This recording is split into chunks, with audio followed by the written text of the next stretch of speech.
अब हम देखते हैं 16.2 क्लास 7th का चैप्टर 16 का।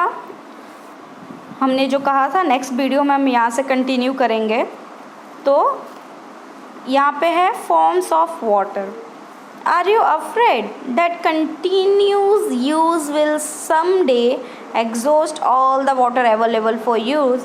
You know that the water on the earth has been maintained for millions of years by various processes which make the water cycle. आपको पता है कि बहुत टाइम से वाटर को मेंटेन करने के लिए उसको अच्छी मात्रा में सेव करने के लिए उसको हम कैसे यूज़ करना है, क्या करना है, एक प्रोसेस में लाने के लिए हमने एक वाटर साइकिल प्रोसेस क्या किया है, फॉलो किया है। You have studied the water cycle in class 6. Write in your own words what you know about the water cycle. आप सभी को पता है कि वाटर साइकिल के बारे में हमने क्लास 6 में पढ़ा था कि वाटर साइकिल क्या है। आप लोगों को वो चीज़ें खुद से लिखनी है कि वाटर साइकिल है क्या। आप यहाँ पे देख सकते हैं वाटर साइकिल का ये डायग्राम है, राइट। सो नंबर यहाँ पे नंबरिंग किया हुआ है, तो आप लोगों को यहाँ पे वाटर साइकिल के हिसाब से आपको इमेजिनेशन करना है कि कौन सी जगह पे क्या है और कब क्या होता है, right. The earth snow covered mountain and glacier. Liquid water is present in the ocean, lake, river and even underground. The gaseous form in the water vapor present in the air around us. देखिए अर्थ snow cover किया रहता है, mountain जो रहते हैं, mountains पे जो बर्फ़ वगैरह रहते हैं वो पानी हो गया लिक्विड फॉर्म में, जैसे कि आपको ओशन, रिवर, लेक, नदी, नहर ये सब चीज़ों में पाया जाता है। और वैसे ही गैसेस फॉर्म में आप पानी कहाँ पाते हो, हमारे आजू बाजू में ही एटमॉस्फेयर में मिल जाता है। The continuously cycling of water among in three forms keeps the total amount of water on the earth constant even when the whole world is using it. Does it gives you any relief? जैसे कि continuously cycling of water जो है वो 3 form में पाए जाते हैं।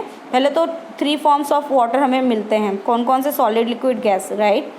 और ये जो पानी है टोटल अमाउंट ऑफ वाटर वो हमें जो हम यूज़ करते हैं सॉलिड, लिक्विड, ये गैस के फॉर्म में हमें मिल जाता है, जो पूरे वर्ल्ड में हर जगह पे इसी फॉर्म में पाया जाता है। Can you recall the process involve in water cycle? The following activity will help you.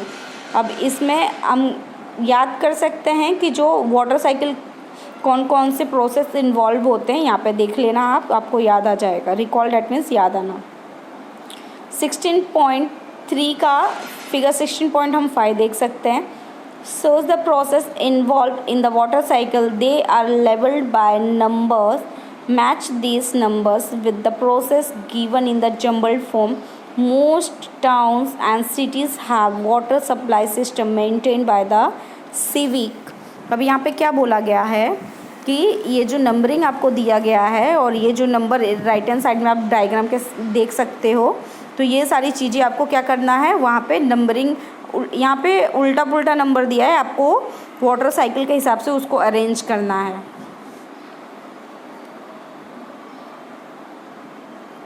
Most of the towns and cities have water supply system maintained by the civic bodies.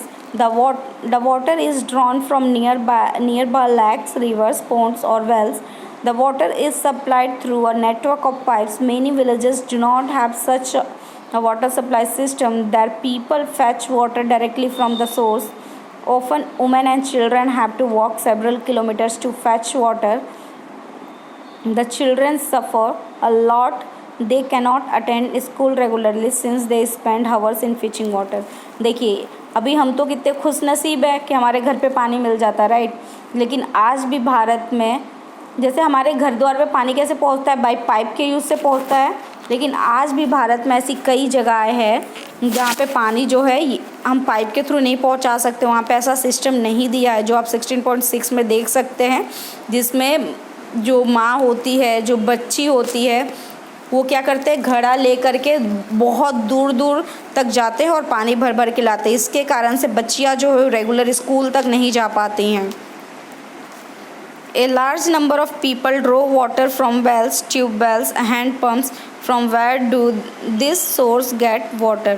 और बहुत सारे persons जो क्या होते हैं, कुछ bells बनाते हैं, डेट मीन्स कि कुआं जैसा बना लेते हैं, हैंड पंप हो गया, कल बना लिया। तो ये सारी चीज़ें वो इनकी हेल्प से क्या करते हैं, पानी का यूज़ करते हैं, डेट मीन्स पानी मिलता है इन्हें। 16.3 ground water as an important source of water. So हम देख लेते हैं ये कितना टॉपिक है टोटल। ठीक है, हम कंटिन्यू कर लेते हैं। Ground water as an important source of water. If we dig a hole in the ground near a water body we may find the soil is moist. The moisture in the soil indicate the presence of water underground. If we dig deeper and deeper, we would reach level where all the space between particles of soil and gaps between rocks are filled with water. The upper limit of this layer is called the water table. यहाँ पे जैसे कि डिग a whole, that means कि ज़मीन में अगर आप खुदाई करते हैं, जब आप खोदते जाते हो ज़मीन, तो क्या होता है, कुछ समय के बाद में हमें गीली मिट्टी मिलती है। तो आप उसे खोदते जाइए, गहरा करते जाइए, तो आपको कुछ समय के बाद में आपको क्या मिलेगा, आपको कुछ समय के बाद में कुछ पार्टिकल्स ऑफ सॉइल मिलेंगे और पार्टिकल ऑफ सॉइल्स के बीच में गैप मिलेगा जिसमें रॉक्स और सॉइल होंगे, उसके बीच में आपको क्या मिलेगा, पानी। और उसके अपर लिमिट को कहा जाता है water table. The water table varies from a place to place and it may even change a given place. और जो वाटर टेबल है वो एक जगह से दूसरे जगह पे पाया जाता है और ये इवन चेंज कर सकता है अपनी प्लेस को। The water table may be a depth of less than the meter or several meters below the ground. The water found below the water table is called groundwater. What is the source of the groundwater? और जो water table होता है उसकी depth जो होती है वो less metre होती है, ग्राउंड मतलब बहुत ज़्यादा गहरी नहीं होती है।